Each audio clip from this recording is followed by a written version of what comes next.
तथास्तु संस्कृत अकादमी हरियाणा में आप सबका हार्दिक स्वागत है। आज हम आप सबके समक्ष संस्कृत वाङ्मय का सबसे महत्वपूर्ण विषय, जो व्यक्ति अभी अभी संस्कृत को पढ़ना जिन्होंने प्रारंभ किया है या जिसने बोलना भी प्रारंभ किया है, उन सभी व्यक्तियों के लिए जो प्रतियोगी परीक्षाओं की सिद्धता कर रहे हैं, उन व्यक्तियों के लिए यह वीडियो जो है बहुत ही लाभकारी होने वाला है। क्योंकि आज का विषय आपको स्क्रीन पर दिखाई दे रहा होगा, वाच्य परिवर्तन। इस विषय से बहुत सारे बच्चे घबराते हैं और उनके मन में ये रहता है कि कर्मवाच्य और भाववाच्य बहुत ही कठिन विषय है। परंतु अब पढ़ने के बाद आपको यह लगने लग जाएगा कि कर्तृवाच्य से भी कई गुना आसान वो कर्मवाच्य और भाववाच्य होते हैं, और वस्तुतः होते भी हैं। उनके बारे में भी हम इस वीडियो के अंदर जानेंगे। और एस्टेट की परीक्षा में यहाँ से 1 से 2 प्रश्न रहता है हर बार कि आप कर्तृवाच्य से कर्मवाच्य के अंदर परिवर्तित कीजिए, या फिर बहुत सारे कर्मवाच्य के वाक्य दे दिए जाते हैं, उनमें से पहचानना होता है कि कौन सा वाक्य शुद्ध है, कौन सा वाक्य अशुद्ध है, इस तरीके से।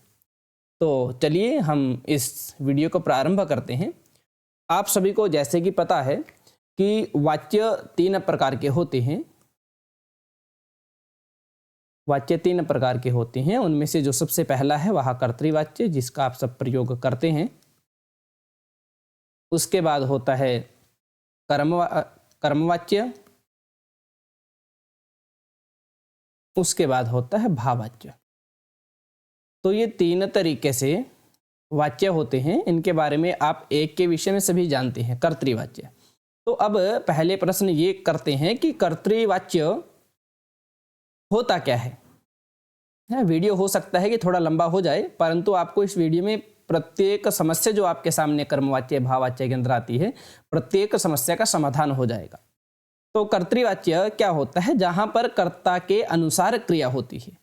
जैसे हम एक वाक्य लिखते हैं, रामः पाठम पठति। यहां पर पठति एक वचन की क्रिया है और कर्ता भी एक वचन का ही है। तो कर्ता अगर एक वचन है तो क्रिया भी एक वचन की। कर्ता अगर द्विवचन है, जैसे रामौ पाठम पठतः, क्रिया भी द्विवचन की आ जाएगी। वैसे ही अगर कर्ता बहुवचन में है, रामाः पाठम पठन्ति, तो क्रिया भी बहुवचन में आ जाती है। इत्युक्ते कर्ता के अनुसार क्रिया के अंदर परिवर्तन हो रहा है। कि हम पहले वाक्य को लेते हैं और इसके अंदर हम कर्म के अंदर परिवर्तन करके देखते हैं, क्या क्रिया के अंदर कोई परिवर्तन हो रहा है या नहीं हो रहा है। जैसे रामः पाठौ पठति, एक राम है और वो 2 पाठों को पढ़ रहा है, तो क्रिया के अंदर तो कोई परिवर्तन नहीं हुआ। क्यों? क्योंकि कर्ता एक है। वैसे ही अगर कर्ता एक है और वो बहुत सारे पाठों को पढ़ रहा है, रामः पाठान पठति, राम बहुत सारे पाठों को पढ़ता है। यहां पर भी कर्म तो चेंज हो रहा है, परंतु क्रिया के अंदर किसी भी प्रकार का परिवर्तन नहीं हो रहा, क्योंकि क्रिया के अंदर परिवर्तन जो होता है वह कर्ता के अनुसार होता है। और जिस वाक्य में कर्ता के अनुसार क्रिया के अंदर परिवर्तन हो रहा है वह कर्तृवाच्य कहलाता है। और इन वाक्यों को आप सभी अच्छे तरीके से बनाना सीख गए होंगे। इसी के अंदर आपको कर्तृवाच्य में मैं सिर्फ 2 से 3 मिनट लेता हूं इस वाच्य परिवर्तन में, कर्तृवाच्य में। उसके बाद हम कर्मवाच्य को अच्छे से पढ़ेंगे। आप सभी को पता है कि हम जब क्रियाओं को चलाते हैं, पठति पठतः पठन्ति, आपको लास्ट में बहुत कुछ सीखने को मिलेगा कर्मवाच्य के अंदर। उसके बारे में आपको वीडियो के साथ बना रहना पड़ेगा। उसके बाद पठसि पठथः पठथ पठामि पठावः पठामः। इनके बारे में आप सभी जानते हो कि ये एक वचन है, ये द्विवचन है, ये बहुवचन है। इसके अंदर भी यह प्रथम पुरुष है, यह मध्यम पुरुष है और यह उत्तम पुरुष है। इन सब के प्रयोग के बारे में आप सभी जानते हो कि जब भी अहम पद का प्रयोग होगा तो उत्तम पुरुष के एक वचन की क्रिया का ही प्रयोग होगा। अहम पठामि, आप जैसे ही आवाम का प्रयोग करते हो तो आवाम पठावः, वयम का प्रयोग करते हो तो वयम पठामः। या इत्युक्ते अहम के साथ उत्तम पुरुष का एक वचन, आवाम के साथ उत्तम पुरुष का द्विवचन और वयम के साथ उत्तम पुरुष के बहुवचन का ही आपको प्रयोग करना है। अहम क्रीडामि, आवाम क्रीडावः, वयम क्रीडामः, इस तरीके से। वैसे ही जब आप त्वम पद का प्रयोग करते हो तो त्वम पठसि,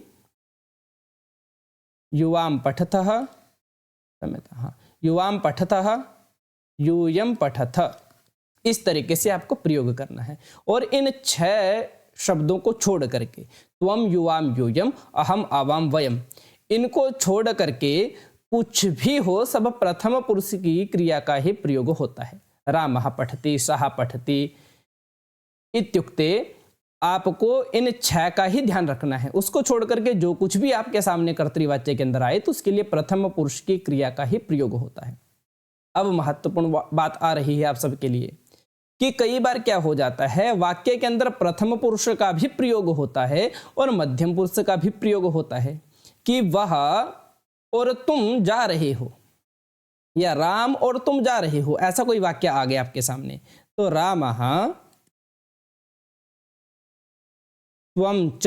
अब आपके सामने समस्या हो गई कि हमारे पास प्रथम पुरुष का भी एक कर्ता है और हमारे पास मध्यम पुरुष का भी कर्ता है।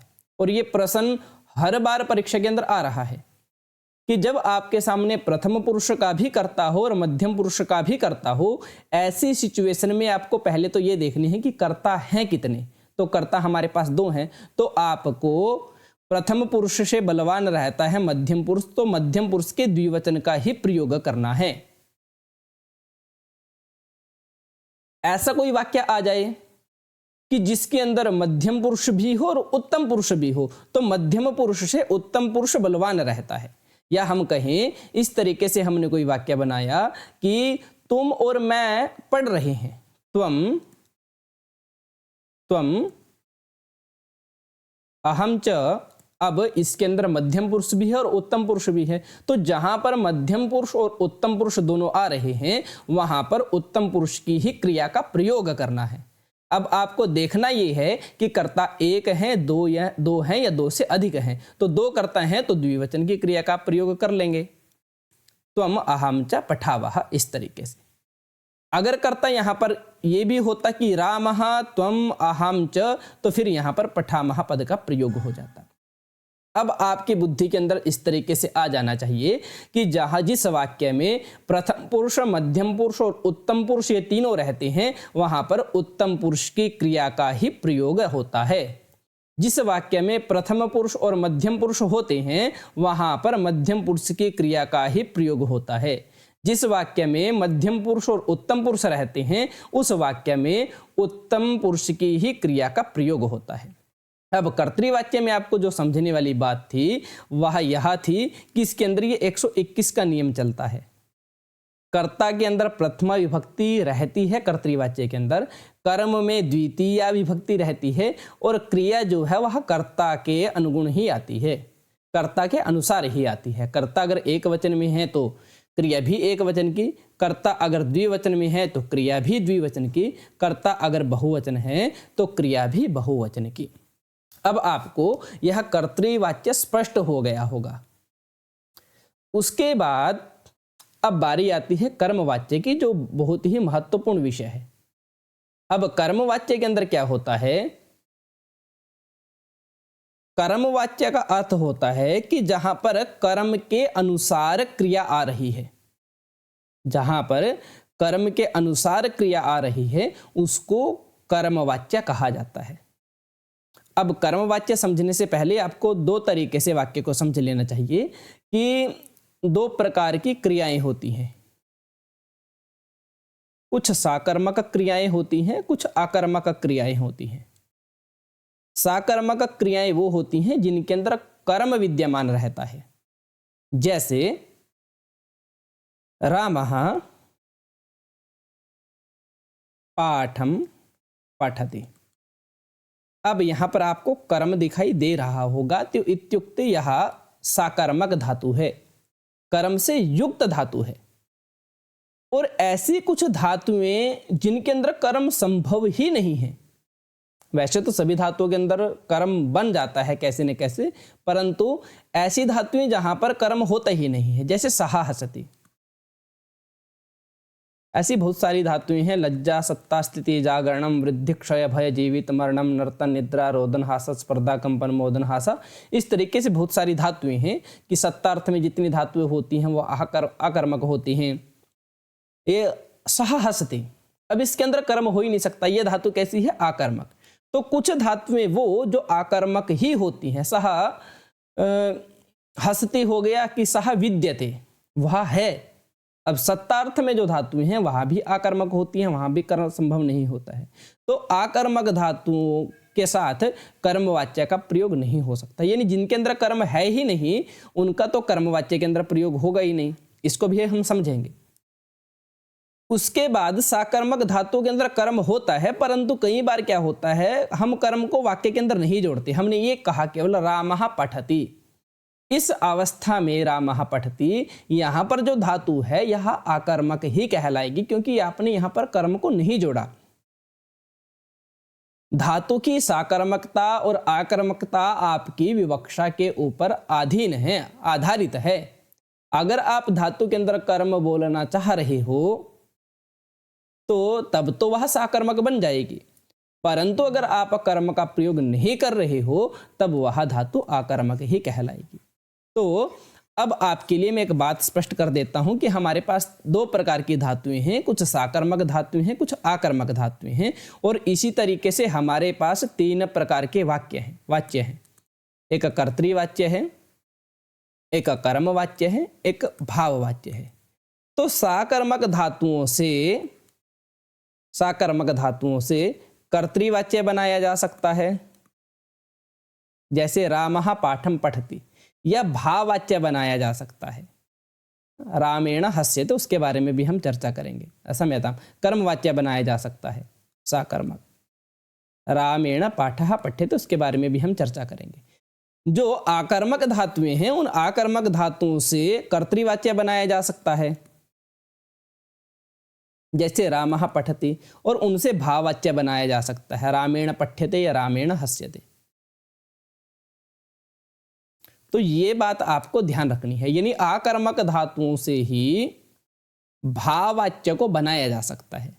और ये बात अगर आपको स्पष्ट हो गई तो समझना कि आपको यह कर्मवाच्य स्पष्ट हो गया होगा। तो अब कर्मवाच्य के अंदर करना क्या होता है कि आपने एक कोई सामान्य वाक्य बनाया, जैसे हम कर्तृवाच्य के ही वाक्य को लेकर के चलते हैं, रामः पाठम पठति। अब कर्तृवाच्य में कर्ता के अनुसार क्रिया होती है, परंतु जैसे ही बात कर्मवाच्य की आती है, कर्मवाच्य में जो क्रिया होती है वह कर्म के अनुसार होती है। और इसका एक सामान्य सा नियम है ये कि जो कर्ता है 311, कर्ता के अंदर आपको तृतीया विभक्ति लगा देनी है। रामः का तृतीया विभक्ति रामेण। कर्म के अंदर, कर्मवाच्य के अंदर हमेशा ही प्रथमा विभक्ति होती है। अब आपको ध्यान देना है कि कौन सा शब्द पुल्लिंग है, कौन सा शब्द स्त्रीलिंग है और कौन सा शब्द नपुंसक लिंग है। जैसे पाठः एक शब्द है और इसके अंदर क्रिया चेंज हो जाती है, पठ्यते, या इसको हम ऐसे लिख सकते हैं, आपको स्पष्ट अत्यधिक हो जाएगा, पठ्यते। बस क्रिया का आपको ध्यान रखना है, क्रिया के अंदर इस तरीके से परिवर्तन हो जाता है। तो कर्ता के अंदर तृतीया विभक्ति, कर्म के अंदर प्रथमा विभक्ति, और कर्म के अनुसार ही क्रिया को परिवर्तित करना होता है। रामेण पाठः पठ्यते। इस वाक्य को हम थोड़ा और चेंज करके देखते हैं। अब की बार हम करते ये हैं कि यहां पर दो राम को लिख लेते हैं, करने वाले दो राम हैं हमारे सामने। तो जैसे रामऊ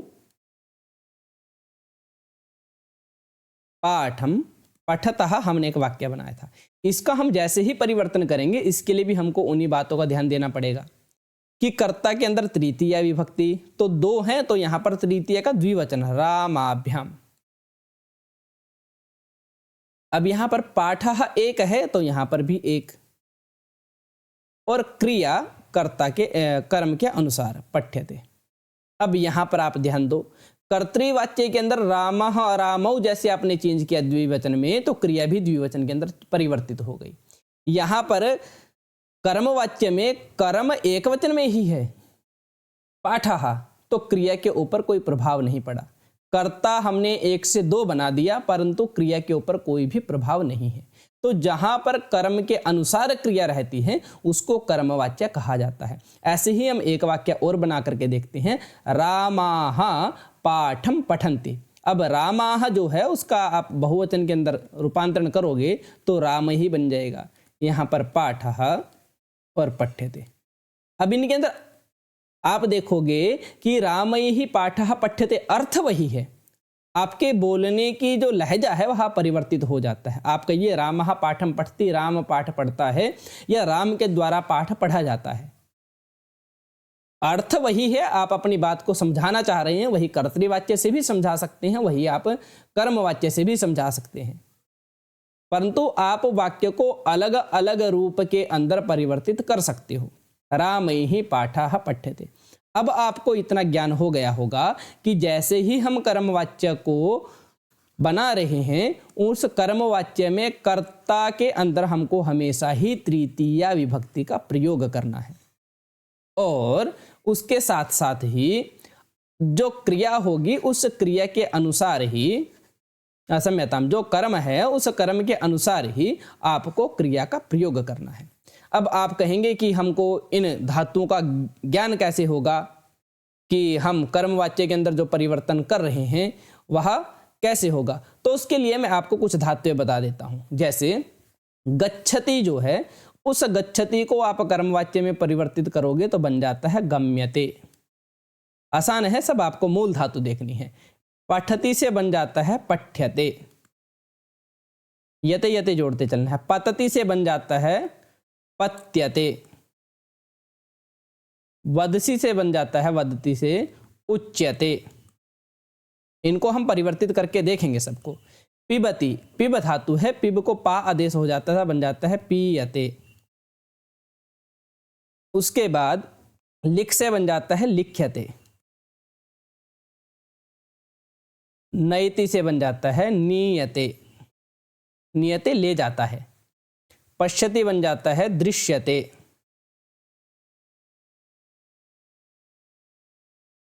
उसके बाद मिलति से मिल्यते, मिल्यते बन गया। उसके बाद त्यज से बन जाता है त्यज्यते।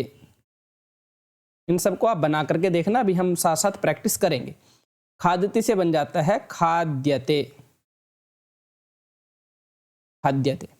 जानाति से बन जाता है ज्ञायते। ये सब कर्मवाच्य के प्रयोग हैं, ज्ञायते। करोति से बन जाता है क्रियते, ये है कर्ता है, और जैसे ही आप इसके अंदर दीर्घ लगा देते हो इकार, तो क्रियते इत्युक्ते खरीदता है, अर्थ चेंज हो जाता है। क्रीणाति का क्रियते बनता है। उसके बाद शृणोति से श्रूयते। ददाति, अब ददाति के अंदर दा धातु है, दा से जैसे पा से पीयते बना था वैसे ही दा से दीयते बन जाएगा। स्था धातु है, जिसके अंदर आ रहा है वो उसके अंदर ई जोड़ देना, स्थीयते। ये पूछा गया था अब की बार, 2019 में पता नहीं 20 में आया हुआ था, स्थीयते। प्रक्षाल्यति से प्रक्षाल्यते। उपविशति से उपविश्यते। स्थापयति से स्थाप्यते। स्मरति से स्मर्यते। तो इस तरीके से आपको मूल धातु देखनी है, और मूल धातु को देखने के बाद आप स्वयं ही अगर इनका अभ्यास कर लेते हो तो स्वयं ही आप जो कर्तृवाच्य की जो धातु है उससे आप कर्मवाच्य के अंदर स्वयं ही परिवर्तित कर लोगे। जैसे दिव्यति, कर्मवाच्य में दिव्यते सेम बनता है। आगच्छति, आगम्यते। स्वीकरोति, स्वीक्रियते। इस तरीके से आप इनका प्रयोग कर सकते हो। अब इनकी हम थोड़ी सी प्रैक्टिस करके देखते हैं, थोड़ा सा अभ्यास करके देखते हैं। जैसे हमने एक वाक्य लिया कि रामः गृहं गच्छति। रामः गृहं गच्छति। अब राम गृहम गच्छति, अब कर्ता के अनुसार क्रिया आ रही है, कर्तृवाच्य है। आप जैसे ही कर्मवाच्य के अंदर परिवर्तन करोगे तो ये 311 आपको ध्यान रखना है। कर्ता के अनुसार जब भी आप कर्मवाच्य बनाओगे तो तृतीया विभक्ति। तो राम से क्या बन गया? रामेण। गृहम शब्द स्त्रीलिंग नपुंसक लिंग में है, तो यहाँ पर भी नपुंसक लिंग में आप गृहम रख दोगे। गच्छति को परिवर्तन करोगे किसमें? गम्यते में, तो रामेण गृहम गम्यते, ये बन गया। आगे हम नेक्स्ट स्लाइड ले लेते हैं, उसके अंदर हम और वाक्यों का अभ्यास करते हैं थोड़ा। तो जैसे हमने कहा कि रमा भोजनम पचति, रमा भोजन पका रही है। अब रमा का तृतीय विभक्ति में बनाओगे तो बन जाएगा रमया। भोजनम शब्द नपुंसक लिंग में ही है, रमा रमया भोजनम। पचति से बस यते जोड़ देना है मूल धातु को लिख करके, पच्यते बन गया। अब अगर हम ये कहते कि दो रमा भोजन पचा रही हैं तो रमाभ्याम भोजनम पच्यते, इस तरीके से ही रहेगा। अब इसके अंदर हम थोड़ा सा और परिवर्तन करके देखते हैं, अगर आपको इतना ज्ञात हो गया होगा कि आप कैसे परिवर्तन कर रहे हो। अब जो धातुएं हमने पढ़ी, अब हमेशा ऐसे तो नहीं होगा कि जब भी हम वाक्य बना रहे हैं तो कर्म एक वाक्य के अंदर ही, एक वचन के अंदर ही होगा, कि बाई चांस हमने प्रथम वाक्य ये बनाया था, इसके अंदर हमने रफ कर दिया उसको, कि हमने एक वाक्य बनाया था दो पाठों को पढ़ने वाला, कि रामः पाठौ पठति, के कराम है, दो पाठों को पढ़ता है। अब जैसे ही आप कर्मवाच्य में परिवर्तन करोगे तो यहां से द्वितीय तृतीय विभक्ति लगा दोगे, रामेण। अब पाठौ, पाठः पाठौ पाठः पाठम पाठौ पाठान, यहां पर ये द्वितीय विभक्ति का द्विवचन है, तो प्रथम विभक्ति के द्विवचन में भी पाठौ बनेगा। अब आपको ध्यान देना है क्या, कि पठ्यते तो एक वचन की क्रिया है, ये तो एक वचन की है, तो द्विवचन में क्या बनेगी? पठ्यते पठ्येते पठ्यन्ते, ऐसे ही आपको सबको चेंज कर लेना है। अगर कर्ता एक वचन में है तो ये क्रिया, द्विवचन में है तो पठ्येते बन जाएगा। और अगर यहां पर हम बोलते पाठाः तो फिर आप बहुवचन की क्रिया को लगा देते पठ्यन्ते। ये ऐसे ही हर बार आपने जो धातु देखी, गम्यते गम्येते गम्यन्ते, पठ्यते पठ्येते पठ्यन्ते, पत्यते पत्येते पत्यन्ते, उच्यते उच्येते उच्यन्ते, पीयते पीयेते पीयन्ते, इस तरीके से ही आपको इनको अंदर परिवर्तन करना है। अब हम 4 से 5 वाक्यों का अभ्यास करते हैं, उसके बाद फिर हम और कर्मवाच्य से संबंधित जो कुछ भी रहेगा उसके ऊपर हम अभ्यास करने का प्रयत्न करेंगे। अब जैसे हम एक वाक्य को लेते हैं कि राम को अभी छोड़ देते हैं, कृष्ण को पकड़ लेते हैं, है ना। कृष्ण वृंदावन में खेलता है, वृंदावन में खेलता है। ये वाक्य मैंने इसलिए रखा क्योंकि आपको ये ध्यान देना है, कर्मवाच्य के अंदर आपको केवल कर्म को ही चेंज करना है। कर्म को आपको द्वितीय विभक्ति से प्रथमा विभक्ति के अंदर परिवर्तन करना है, बाकी आपको वाक्य के अंदर कुछ नहीं छेड़ना है। कर्ण है तो उसको कर्ण ही रखना है, संप्रदान है तो वह संप्रदान ही रहेगा, अपादान है तो अपादान ही रहेगा, संबंध है तो संबंध रहेगा, अधिकरण है तो अधिकरण रहेगा। आपको परिवर्तन केवल कर्ता और कर्म में और उसके बाद क्रिया के अंदर ही करना है। अब देखिए कि कृष्ण, ये भावाच्य के अंदर चला गया वाक्य, फिर भी बनाते हैं, है ना। तो कृष्ण कृष्णेन वृंदावने, अब अधिकरण था तो इसको अधिकरण ही रखेंगे और यहां से हम क्रीड्यते इसका प्रयोग करेंगे, क्योंकि इसके अंदर कर्म नहीं है, भावाच्य के अंदर चला गया तो कोई बात नहीं, इसका भी अभ्यास हो गया साथ में। तो हम और वाक्य ले लेते हैं यहां से कि लता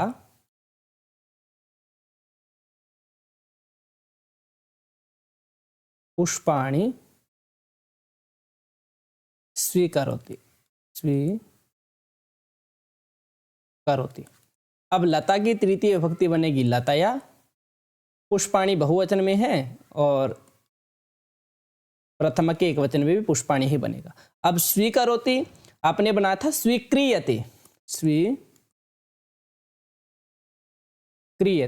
ऐसे ही इसको परिवर्तन करना है, स्वीक्रियते, स्वीक्रियेते, स्वीक्रियन्ते। तो स्वीक्रियन्ते आप जैसे ही जोड़ोगे तो वाक्य आपका ठीक हो जाएगा, स्वीक्रियन्ते। आपको क्रिया को चलाते टाइम आपको ये ध्यान देना है कि कर्म का बस ध्यान रखना है। कर्ता तो आपको अगर यहाँ पर एक वचन है तो तृतीय का एक वचन, यहाँ पर कर्ता द्विवचन है तो तृतीय का द्विवचन, बहुवचन है तो बहुवचन। आप कर्म पर ध्यान रखोगे, कर्म जैसे ही एक वचन में है तो क्रिया एक वचन की, कर्म अगर द्विवचन में है तो क्रिया भी द्विवचन की, कर्म अगर बहुवचन में है तो क्रिया भी बहुवचन की। तो लतया पुष्पाणि स्वीक्रियन्ते ऐसा बन जाएगा। ऐसे ही हम और वाक्य लेते हैं कि कृष्णः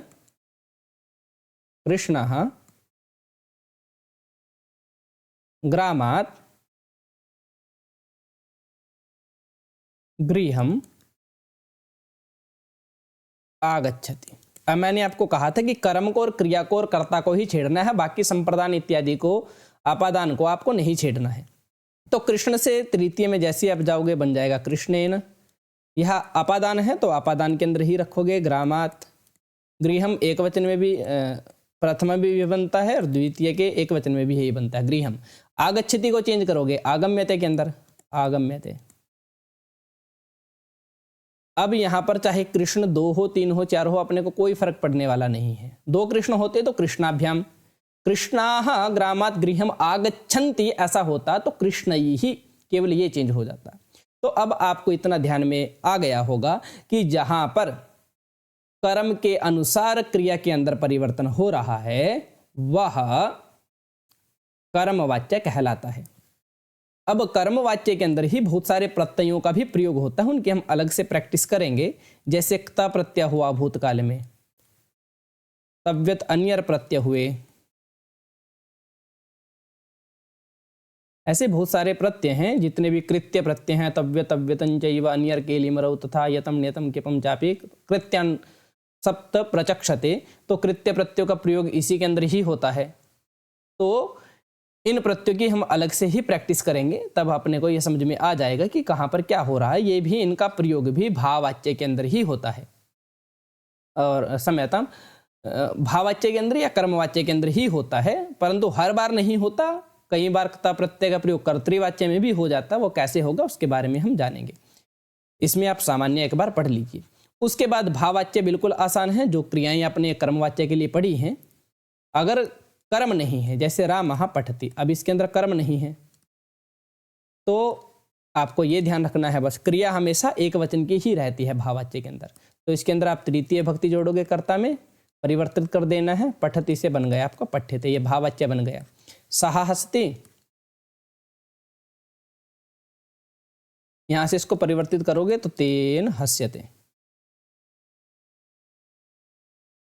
इस तरीके से आपको भाववाच्य के अंदर तो क्रिया तो एक वचन की ही रखनी है और कर्ता को आपको परिवर्तन कर देना है। अब एक विषय और मेरे ध्यान में आ गया, वो भी आपको बता देता हूं। कई बार हम जब वाक्य बनाते हैं, वाक्य के अंदर ऐसा परिवर्तन हो जाता है कि हमने ऐसा कहा, त्वं माम पश्यसि। इसको नीचे लिखो या ऊपर लिखो, वैसे तो कोई फर्क पड़ने वाला नहीं है, क्योंकि वाक्य हमारी विवक्षा के ऊपर आधारित होता है कि हम संधि करें या ना करें।